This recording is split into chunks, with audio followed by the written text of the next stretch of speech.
Break नंतर आपल्या सर्वांचं पुन्हा एकदा स्वागत। एक महत्त्वाची बातमी, खडसेंना पक्षात घेऊन उमेदवारी दिली ही मोठी चूक झाली, पवारांची ही कबुली आहे। शरद पवार गटाचे माजी मंत्री डॉक्टर सतीश पाटील यांनी हा दावा केलाय।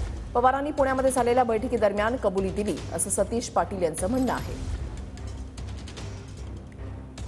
की साहेब, त्यावेळेला मी तुमच्याशी भांडलो होतो अर्धा तास की या माणसाला घेऊन आपल्या पक्षाचा काही फायदा होणार नाही, वैयक्तिक स्वार्थासाठी ते येत आहेत आणि तरी तुम्ही न मानता यांना आमदारकी दिली। आणि त्यावेळेला तुम्ही आमचं ऐकलं असतं, एखादी प्रामाणिक कार्यकर्त्याला ही आमदारकी मिळाली असती तर आज आपल्याला उमेदवारीसाठी इकडे तिकडे फिरावं लागलं नसतं। आणि आज मी आपल्या माध्यमातून हे सांगेल की पवार साहेबांनी परवा असं सांगितलं की सतीश, तू खरंच त्यावेळेला विरोध केला होता, ही माझी चूक झालेली आहे, हे त्यांनी मान्य केलं आहे। मी हे बाकीत केलेलं होतं की ते कारण सांगतायत की डॉक्टरांनी मला सल्ला दिलेला आहे, माझं 54% हार्ट चालतं आहे आणि अशा परिस्थितीत ते निवडणूक लढणारच नाही हा दावा मी केलेला होता। आपल्याच माध्यमातून ते आपण दाखवलं होतं।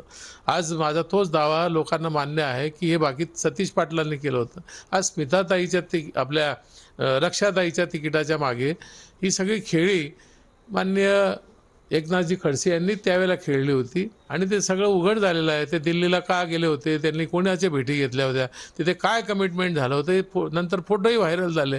त्यामुळे आज लोकांना कळतंय की सतीश अण्णाने सांगितलेली गोष्ट खोटी नव्हती।